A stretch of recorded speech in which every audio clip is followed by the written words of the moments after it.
Good morning students and sarcomere की structure के बाद आज हम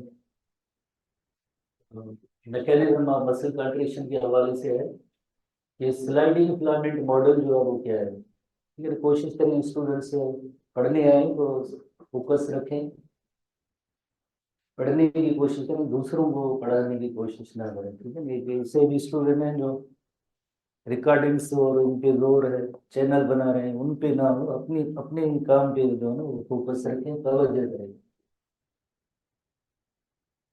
ये जो ऐसे काम करेंगे वो मुझे तो पूरा यकीन है, और 25 ईयर से मेरा तजुर्बा भी है, ऐसे स्टूडेंट कभी भी कामयाब नहीं होंगे जो इन एक्टिविटीज में इन्वॉल्व होते हैं, शॉर्टकट्स और ये सब। The sliding filament model of muscle contraction, sliding filament of muscle contraction. ठीक है, जैसे कोई भी एक एक्टिविटी होती है उसको साइंटिस्ट जब भी आइडेंटिफाई करते हैं या डिस्कवर करते हैं, कोई ना कोई एक मॉडल के तौर पे वो उसको पेश करते हैं कि ये इस तरह से काम हुआ होगा या होता है या हो रहा है, तो उसे कहते हैं स्लाइडिंग फिलामेंट मॉडल जो मसल कॉन्ट्रैक्शन का। जैसे अगर हम अपने दोनों हाथों का एग्जाम्पल लें, जैसे ये थंब को अगर हम जेड लाइन अज्यूम करें, ये दोनों जेड लाइन है, और फिंगर्स को हम कहेंगे ये थिन और थिक फिलामेंट है। जेड लाइन की लोकेशन और देन जो है एक दूसरे के करीब आएंगे तो यकीनन एक दूसरे में ये स्लाइड करेंगे, स्लाइड करेंगे तो किसी भी फिंगर की साइज में कमी नहीं होगी, फिजिकली फिंगर्स वही सेम है, जस्ट सार्कोमियर की जो लेंथ में शार्टनिंग हुई उसे हम कहते हैं मसल कॉन्ट्रैक्शन कहते हैं। बिल्कुल इसी तरह से पर्सन Hugh Huxley and Jean Hanson ने ये मॉडल दिया था 1954 में। ऐसे क्वेश्चन नेम वाले या ईयर वाले रेयरली कभी कभार ऐसे आते रहते हैं टेस्ट में, तो हग्सले के तौर पे लफ्ज याद करें 1954, जिसमें इसने जो है ये मॉडल दिया था sliding filament model of muscle contraction. So according to this model या थ्योरी इसकी उनकी थी सार्कोमियर जस्ट शॉर्टन होते हैं ओनली एंड ओनली। कल जैसे हमने पढ़ा था सार्कोमियर की लेंथ में कमी होती है, शॉर्टनिंग होती है, उसे हम कहते हैं मसल कंट्रैक्शन कहते हैं। Thick and thin filaments do not themselves change their length. जैसे अभी हमने फिंगर्स का एग्जांपल लिया, किसी भी फिंगर की साइज में लेंथ में कोई कमी नहीं होती है, फिजिकली कोई चेंज नहीं होती है, जस्ट इनकी स्लाइडिंग होती है। स्लाइडिंग होने की वजह से दो जेड लाइंस के दरमियान जो डिस्टेंस है वो कम होता है, उसे हम कहते हैं मसल कॉन्ट्रैक्शन कहते हैं। एक इलस्ट्रेशन देखते हैं इस हवाले से कि मसल कॉन्ट्रैक्शन का जो मॉडल था उनका अकॉर्डिंगली वो क्या था। ठीक है, इसमें आपने जैसे सबसे पहले सार्कोमियर की जो लेंथ को नोट करें कि ये सार्कोमियर है, और you know very well sarcomere है क्या, फिजिकली दो जेड लाइंस के दरमियान जो डिस्टेंस है उसे कहते हैं सार्कोमियर कहते हैं। ये थिन फिलामेंट है, रेड कलर की जो लाइंस दोनों साइड से आपको पता है थिन फिलामेंट्स हैं, और ये जो ब्लू कलरेशन जो रिप्रेजेंटेशन है ये थिक फिलामेंट है। थिन फिलामेंट और thick filament, thick filament held अपनी पोजीशन पे by the help of M line. जितनी लेंथ जो थिक फिलामेंट की है वो पूरा region you know very well A band कहते हैं, जहाँ पे ओनली एंड ओनली जो थिन फिलामेंट्स जो नजर आ रही थी उसे आई बैंड कहते हैं, आई बैंड। और इसी तरह से ये जो एक ऐसा रीजन जिसके अंदर only and only thick filament वाला पोर्शन है उसे एच जोन कहते हैं, उसे कहते हैं एच जोन कहते हैं। अब देखें जब मसल कॉन्ट्रैक्शन होगी तो क्या हो रहा है, यही जो जैसे जेड लाइन की लेंथ जो अभी जेड लाइन की जो पोजीशन है अब उसमें चेंज आ रही है, यानी शार्टनिंग हो रही है। पहले इधर थे अब ये इस पॉइंट पे आ गए, जेड लाइन इधर थी अब ये जेड लाइन इस पॉइंट पे आ गई, स्लाइडिंग की वजह से। यानी तकरीबन half of the I band है, तकरीबन half of the I band है वो डिसअपियर हो गया है, बिकॉज ऑफ किसकी, दोनों साइड से स्लाइडिंग की वजह से। दूसरी चेंज कौन सी है, देखिए एच जोन इधर ये जो मौजूद है, आप देखो एच जोन भी जो है तकरीबन जो है ये डिसअपियर हो गया है। एच जोन और आई बैंड के अंदर जो ये चेंजिंग आई और ये स्लाइडिंग की मैकेनिज्म है। थिन और थिक फिलामेंट्स एक दूसरे के अंदर ऐसे स्लाइड होते हैं दोनों साइड से, जैसे कल भी हमने पढ़ा था towards centre of the sarcomere, towards M line की तरफ दोनों तरफ से ये मूव करेंगे तो अल्टीमेटली सार्कोमियर की लेंथ में शॉर्टनिंग होगी या कमी होगी, इससे हम कहते हैं sliding filament model of muscle contraction. तो अल्टीमेटली इसके अंदर हुआ कि सार्कोमियर शॉर्टन विद कॉन्ट्रैक्शन, जब भी मसल के अंदर कॉन्ट्रैक्शन का अमल होगा जस्ट सार्कोमियर की लेंथ के अंदर जो है कमी हुई। दो जेड लाइन का आप डिस्टेंस देखें, जब कॉन्ट्रैक्शन होगी तो जेड लाइन की पोजीशन देखें, साथ साथ में आप ए बेड की जो लेंथ है उसमें भी कमी आ गई, एच जोन है वो डिसअपियर हो गया। तो इस अमल को उसने मॉडल के तौर पे पेश किया और उसका नाम रखा उसने स्लाइडिंग फिलामेंट मॉडल। फिलामेंट लफ्ज किसको शो कर रहा है? फिलामेंट लफ्ज जो है थिन और थिक फिलामेंट को शो कर रहा है। स्लाइडिंग, ये दोनों एक दूसरे के अंदर जो ऐसे स्लाइड होते हैं, जैसे हमने फिंगर्स का एग्जांपल लिया, स्लाइड होगी, जस्ट स्लाइड होगी, लेंथ में किसी में भी कमी नहीं होगी। रिलैक्सेशन होगी तो वापस जैसे सेम इसी पोजीशन पे सार्कोमियर की लेंथ वो रिस्टोर हो जाएगी।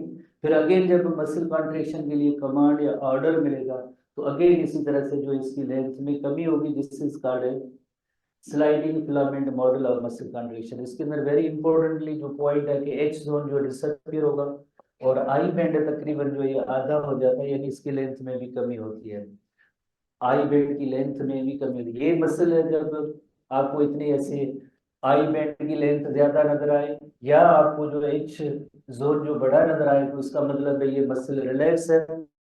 और जब एच जोन डिसअपियर नजर आए और कंपेरेटिवली जैसे आई बेड के अंदर भी कमी हो तो हम कहेंगे कि ये मसल जो है कॉन्ट्रैक्टेड मसल है, इस मसल के अंदर जो है कॉन्ट्रैक्शन हुई है, बिकॉज इसके अंदर आई बेड की लेंथ जैसे थोड़ी कमी है, बट मेन जो पॉइंट होती है इसमें जो एच जोन जो डिसअपियर होता है, ये एक इंडिकेशन या निशानी होती है कि भाई इसके अंदर जो मसल के अंदर कॉन्ट्रैक्शन हुई है।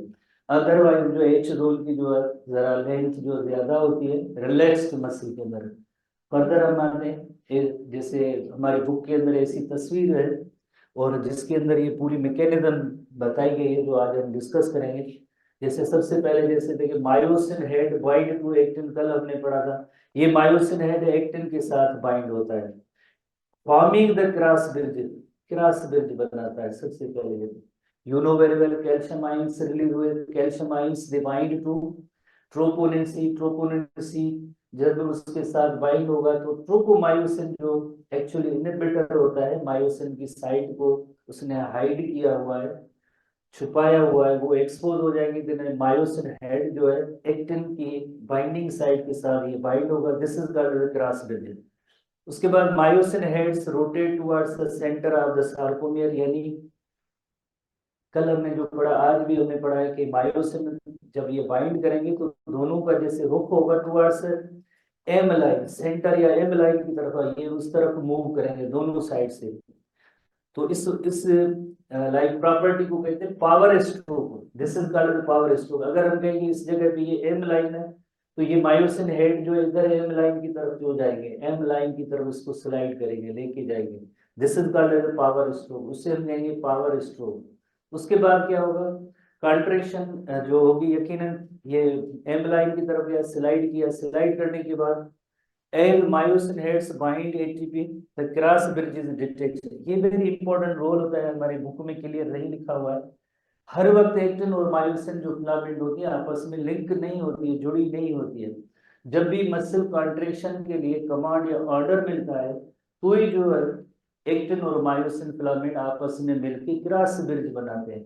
एटीपी का रोल होता है, जो ये थिन और थिक फिलामेंट्स मिलके उन्होंने ब्रिज बनाया है, क्रॉस ब्रिज बनाया, इसको डिटेच करने का काम है। एक काम ये एटीपी का ये होता है, क्रॉस ब्रिजेस को डिटेच करने का काम होता है, क्रॉस ब्रिजेस को डिटेच करने का काम होता है। अदरवाइज हमेशा जैसे अगर ये हुकअप रहेगी एक दूसरे के साथ लिंक रहेंगी तो मसल मसल जो होगी मुसलसल जो है एक टेंस स्टेट में रहेगी, ऐसे महसूस होगा कॉन्ट्रैक्टेड स्टेट में रहेगी। उसके लिए जरूरी है जो मायोसिन हेड जो एक्टिन के साथ बाइंड हुआ था उसको डिटैच करना या अलग करना, ये काम होता है एटीपी मॉलिक्यूल का होता है। तो इधर जो है ये मायोसिन हेड अटैच है, अब एटीपी की वजह से ये मायोसिन हेड जो इससे अलग हो गया, मायोसिन हेड अलग हो गया। फिर से दोबारा जब कॉन्ट्रैक्शन का अमल होगा तो इसी मायोसिन हेड के अंदर यू नो वेरी वेल एक एटीपी बाइंडिंग साइट है जो एंजाइम के तौर पे भी काम करती है। कौन सा एंजाइम? जो एटीपी को हाइड्रोलाइज करता है, वही एंजाइम इस मायोसिन के हेड के अंदर भी मौजूद है।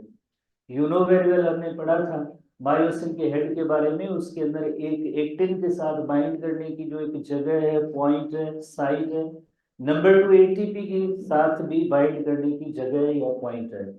तो एटीपी जो है ये जब इधर मायोसिन के हेड के साथ बाइंड होगा तो ये हाइड्रोलाइज होगा, हाइड्रोलाइज होगा, और मायोसिन हेड दोबारा से एनर्जाइज हो जाएंगे, दोबारा से एनर्जाइज हो जाएंगे।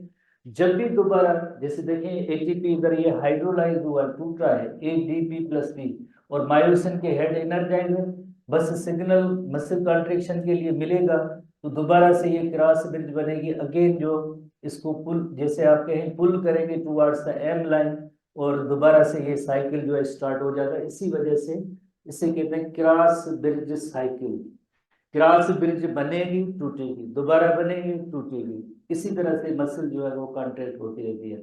ये ओवरऑल एक इलस्ट्रेशन है। तो हमें एसटीबी बुक की फर्दर पॉइंट्स पे आते हैं कि इस स्लाइडिंग फिलामेंट मॉडल के एक दो पॉइंट होता क्या है।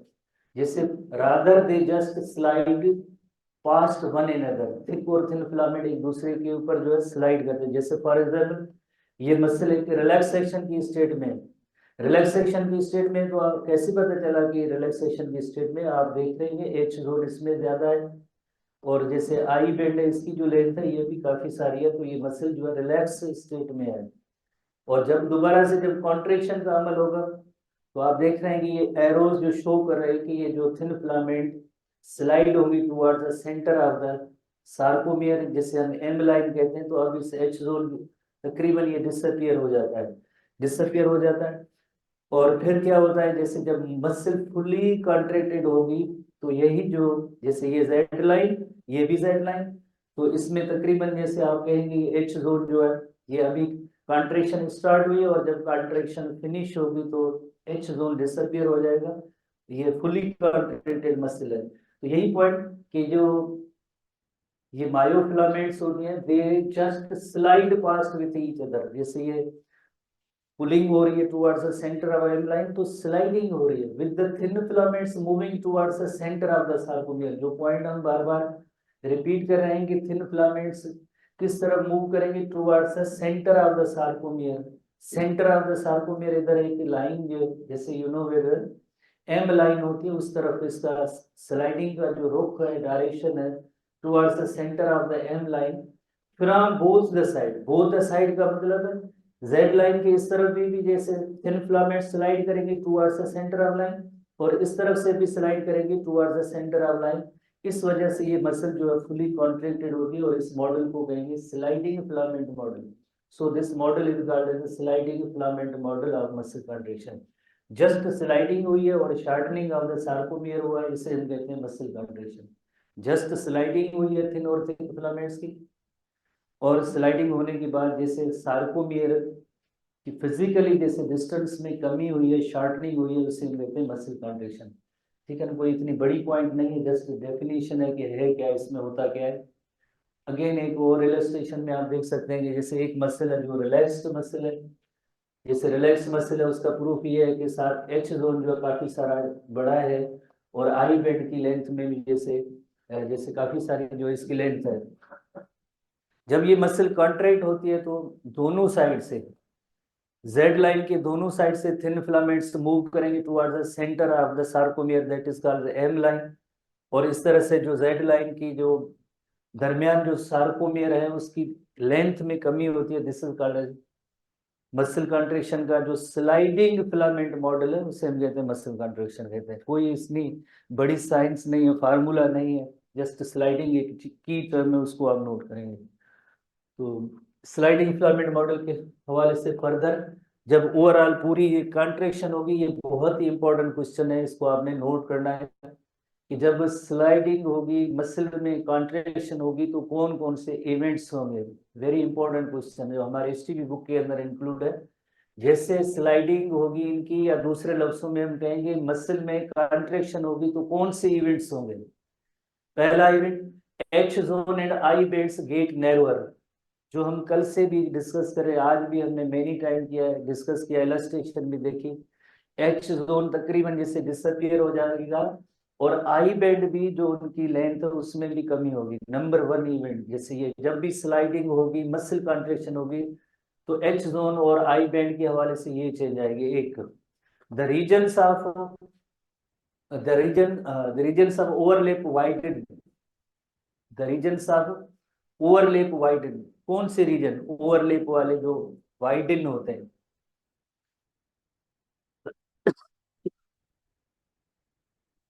the regions of overlap widen, overlap जैसे आप देखें रिलैक्स मसल के ओवरलैप रीजन कौन सा है? यहाँ पे थिन और थिक फिलामेंट है, यहाँ पे थिन और थिक फिलामेंट है, ये यहाँ पे ओवरलैपिंग हुई है, यहाँ पे ओवरलैपिंग हुई है थिन और थिक फिलामेंट्स की, ये ओवरलैपिंग इधर ये रिलैक्स मसल के अंदर है, रिलैक्स मसल के अंदर। अब देखें ओवरलैपिंग वाले रीजन कितने बन गए ओवरलैपिंग, कोई किसी में जैसे लेंथ में किसी में फिजिकली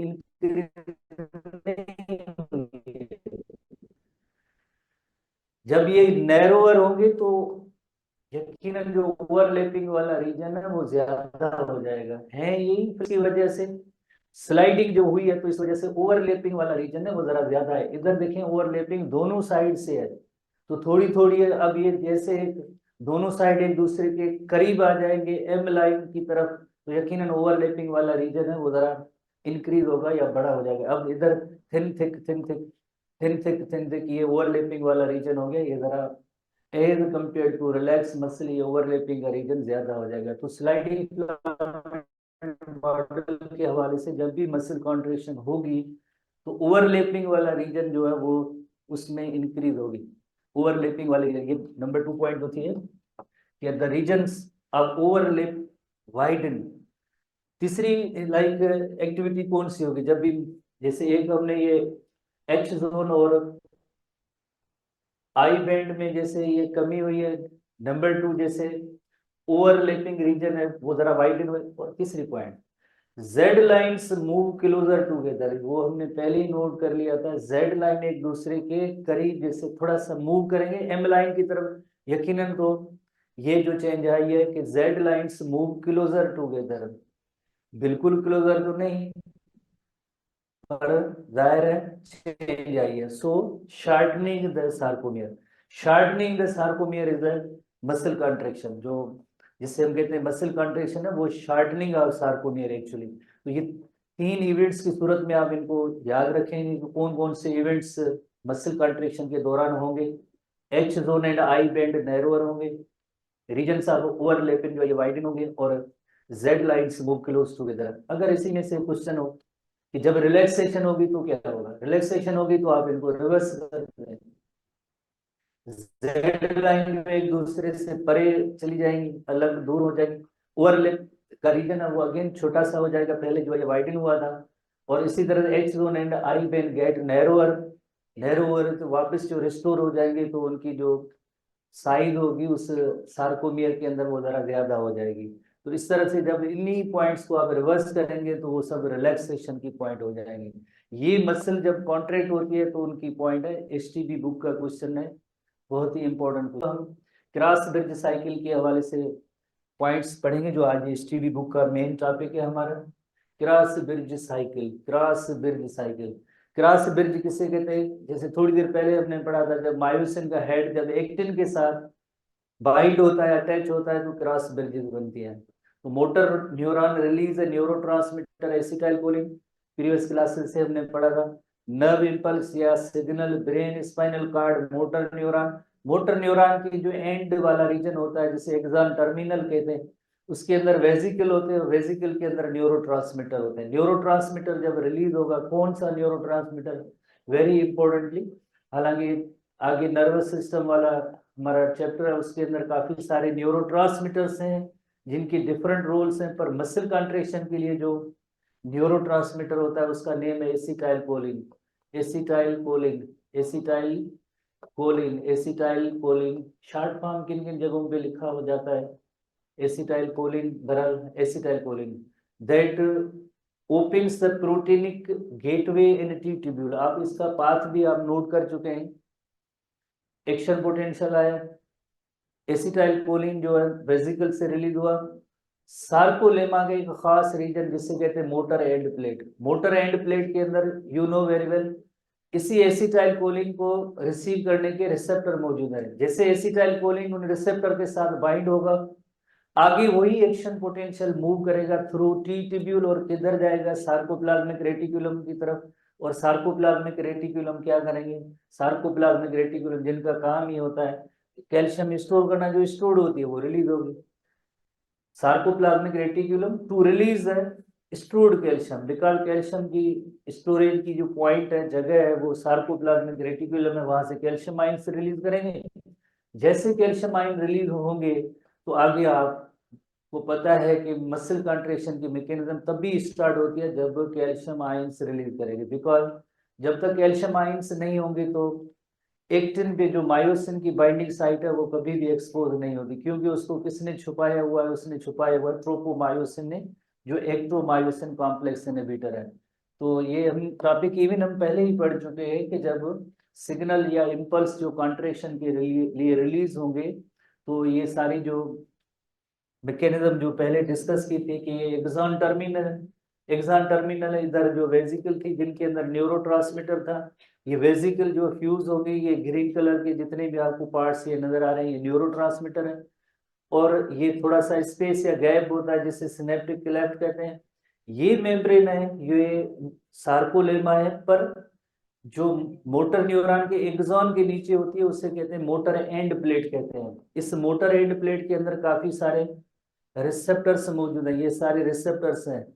किसके लिए रिसेप्टर्स हैं, ये एसिटाइल कोलिन जो इनके साथ आके बाइंड होगा एसिटाइल कोलिन। ये जैसे मोटर न्यूरॉन उसका एंड एसिटाइल कोलिन रिलीज हुआ, और मोटर एंड प्लेट पे जो है रिसेप्टर्स जो मौजूद हैं उनके साथ ये एसिटाइल कोलिन बाइंड होगा। मसल फाइबर की जो मेम्ब्रेन होती है जिसका नेम है सार्कोलेमा, उसी का एक खास रीजन है जिसे हम कहते हैं मोटर एंड प्लेट कहते हैं। तो मोटर एंड प्लेट उसी में रिसेप्टर एसिटाइल कोलिन बाइंड हुए और देन फर्दर आगे मैसेज टी ट्यूब्यूल्स के जरिए जाएगा सार्कोप्लाज्मिक रेटिकुलम की तरफ। अगेन इलस्ट्रेशन हम देखते हैं, जैसे ये एक्सॉन टर्मिनल वेसिकल में न्यूरोट्रांसमीटर, देन ये रिलीज हुए, और ये जो रीजन है इसे हम कहते हैं मोटर एंड प्लेट कहते हैं। फोल्डेड भी है और इस एक्सॉन टर्मिनल के नीचे भी है, और इसके अंदर काफी सारे रिसेप्टर है। आप देखें इस सार्कोलेमा में इधर रिसेप्टर नहीं है, रिसेप्टर की पॉइंट है इस मोटर एंड प्लेट पे। देन जो ये मैसेज या सिग्नल जो है किसके जरिए गया, देखो डीप जो इनसाइड गया टी ट्यूब्यूल के जरिए। टी ट्यूब्यूल भी सार्कोलेमा की एक्सटेंशन है। टी ट्यूब्यूल के जरिए किधर मैसेज गया सार्कोप्लाज्मिक रेटिकुलम की तरफ। जैसे ये सार्कोप्लाज्मिक रेटिकुलम की ट्यूब है, उन्होंने क्या किया, उन्होंने जो कैल्शियम आयन रिलीज किए। कैल्शियम आयन कहाँ गए, कैल्शियम आयन जो you know very well troponin C के साथ बाइंड होते हैं, कैल्शियम आयन ट्रोपोनिन सी के साथ बाइंड होते हैं। इसी तरह से जो है आगे जो है कॉन्ट्रैक्ट, ये पूरी मैकेनिज्म है जो हम पढ़ रहे हैं। जैसे सिग्नल रिलीज हुआ और एक्सॉन टर्मिनल तक आया, न्यूरोट्रांसमीटर रिलीज हुए, मोटर एंड प्लेट पे रिसेप्टर के साथ बाइंड हुए, देन जो है टी ट्यूब्यूल के जरिए मैसेज गया आगे, किधर गया सार्कोप्लाज्मिक रेटिकुलम की तरफ। सार्कोप्लाज्मिक रेटिकुलम की तरफ ये मैसेज गया। सार्कोप्लाज्मिक रेटिकुलम में कैल्शियम आयन स्टोर थे, कैल्शियम आयन यहाँ से रिलीज हुए, रिलीज होने के बाद कहाँ चले गए, ये जो एक्टिन पार्ट है इसके अंदर एक ट्रोपोनिन कंपोनेंट होता है, ट्रोपोनिन सी, उसके साथ ये कैल्शियम आयंस बाइंड हुए। कैल्शियम आयन बाइंड हुए उसके बाद जैसे ये थिक फिलामेंट का हेड एक्टिन के साथ बाइंड हुआ, और देन ये स्लाइडिंग हुई towards the centre of sarcomere M line की तरफ, वो इस तरह से मसल कॉन्ट्रेक्शन होती है। ये पूरी जो मैकेनिज्म है मसल कॉन्ट्रेक्शन की मैकेनिज्म है, किस तरह से जो है ये स्लाइडिंग आगे होगी। तो हम इवेंट पढ़ रहे हैं, जैसे इवेंट पढ़ रहे हैं क्रॉस ब्रिजेस साइकिल की पढ़ रहे हैं। तो कैल्शियम आयंस आगे जब रिलीज होंगे तो आगे कहाँ जाएंगे, calcium ions you know very well are released and bind with troponin of actin. कौन सा ट्रोपोनिन है, कल हमने पढ़ा था ट्रोपोनिन सी के साथ कैल्शियम आयंस जो है बाइंड होंगे, उसके बाद बाइंडिंग डीपोलराइजेस द ट्रोपोमायोसिन, ट्रोपोमायोसिन को उस बाइंडिंग साइट से अलग या सेपरेट कर लेगी अलोंग द एक्टिन फिलामेंट, जो पहले उसको मायोसिन बाइंडिंग साइट को उन्होंने हाइड किया हुआ था, छुपाया हुआ था, अनएक्सपोज थी, अब वो एक्सपोज हो जाएगी, which in turn twist and expose the myosin binding site. और उसके बाद क्या होगा, मायोसिन बाइंडिंग साइट किसके पास होती है, जैसे हमने प्रीवियस क्लासेस में फोकस दे के पढ़ा, मायोसिन बाइंडिंग साइट एक्टिन जो प्रोटीन होता है उसमें होती है, उसके ऊपर जो है एक ट्रोपोमायोसिन जो होता है वो उसको हर वक्त बाइंड होने नहीं देता है। जब भी मसल कॉन्ट्रेक्शन के लिए सिग्नल आता है, कैल्शियम आयंस रिलीज होंगी, तो ही जो है ये साइट एक्सपोज होगी। किस तरह से एक्सपोज होगी अब यहाँ पे हम नोट करते हैं। जैसे यू नो वेरी वेल, ये एक्टिन प्रोटीन है और ये ट्रोपोमायोसिन है, ये जो है ट्रोपोनिन मॉलिक्यूल है, इसके साथ आके कैल्शियम आयंस जो है आके बाइंड होंगे, ट्रोपोनिन के साथ कैल्शियम आयन बाइंड्स होंगे। ये जो पार्ट है यकीनन जो है एक्टिन का है, इधर binding site for myosin head मौजूद है। तो ये हर वक्त ऐसे खुली हुई जगह नहीं होती है, जब बाइंडिंग साइट तभी एक्सपोज होंगी जब कैल्शियम आयंस जो ट्रोपोनिन के साथ बाइंड होंगे, ट्रोपोनिन के साथ कैल्शियम आयन बाइंड हुए तो ये जो पार्ट है ब्लू कलर जैसे इलस्ट्रेशन के अंदर ट्रोपोमायोसिन है, इसको ये एक्सपोज कर देगा और मायोसिन का हेड है जो एक्टिन के साथ आके बाइंड होगा। इस तरह से जो है क्रॉस ब्रिज बनती है। ये जो थिक फिलामेंट है, ये थिन फिलामेंट है, इस तरह से क्रॉस ब्रिजेस बनेंगे। By this way cross bridges are formed. Again ऐसी जो इलस्ट्रेशन हमने पहले ही पढ़ी है, पर हम अब आते हैं कि जैसे क्रॉस ब्रिज साइकिल के अंदर क्या क्या होता है। In the next stage myosin head rises by getting the energy from ATP. ATP hydrolyse होता है। एटीपी जब मायोसिन हेड के साथ अटैच होता है उधर एंजाइम के तौर पे भी काम करता है, जो एटीपी को ब्रेक करता है, किसमें हाइड्रोलाइज या ब्रेक करता है इनटू एटीपी प्लस बी। और इसी वजह से ये मायोसिन का हेड एनर्जाइज होता है और उसमें स्लाइडिंग का जैसे हम कहेंगे पावर जो पैदा होता है, दैट इज कि उसको जो एम लाइन की तरफ मूव करता है और उसे हम कहते हैं पावर स्ट्रोक कहते हैं। तो ATP is hydrolyse into ATP and P by an enzyme ATPase. Enzyme ATPase जो है मायोसिन के हेड के अंदर जो पॉइंट होती है वो एटीपीएज एंजाइम के तौर पे भी यूज होता है, ATPase enzyme.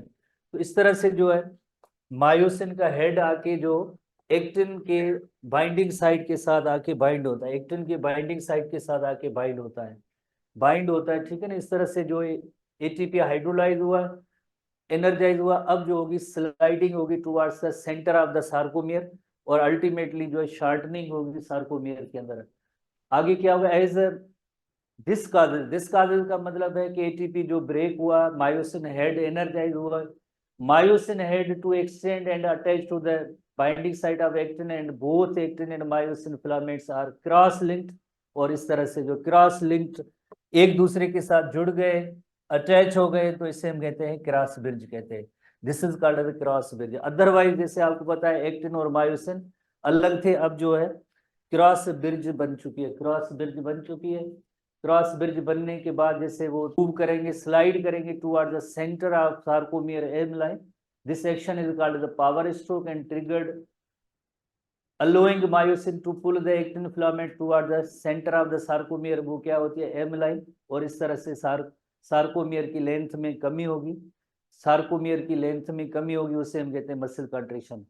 ATP and P released during the power stroke and myosin remains attached to the actin until a new molecule of ATP binds freeing the myosin। जैसे आपने सिंपल वर्ड्स में note किया कि ATP का एक role होता है, जो क्रॉस ब्रिज बन चुकी है उनको अलग करना भी होता है। दोबारा से जब मायोसिन के हेड के साथ जब एटीपी बाइंड होगा तो क्रॉस ब्रिज डिटैच होगी, मायोसिन का हेड एक्टिन से डिटैच होगा। ये इंपॉर्टेंट रोल होता है एटीपी मॉलिक्यूल का, एक एनर्जाइज भी करना, नंबर 2 इन क्रॉस ब्रिजेस को अलग करना, ये भी एटीपी मॉलिक्यूल का रोल होता है या किरदार होता है। एटीपी जब आएगा दोबारा नेक्स्ट एटीपी आएगा तो देन जो है क्रॉस ब्रिजेस जो है ये डिटैच होंगे। पहले हाइड्रोलिसिस हुई, पावर स्ट्रोक लगा, उसके बाद नया एटीपी आएगा तो देन ये जो है क्रॉस ब्रिज को अलग कर देगा।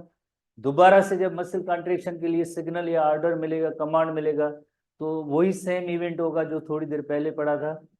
कैल्शियम आयंस रिलीज हुए, ट्रोपोनिन सी के साथ बाइंड हुए, एक्टिन के ऊपर जो बाइंडिंग साइट है वो एक्सपोज होगी, मायोसिन का हेड अटैच होगा, एटीपी हाइड्रोलाइज होगा, तो उसकी वजह से एनर्जाइज मायोसिन हेड पुल करेगी towards the centre of the sarcomere. इस तरह से शार्टनिंग होती है और ये साइकिल है, ये रिपीट होता रहता है, रिपीट होता रहता है।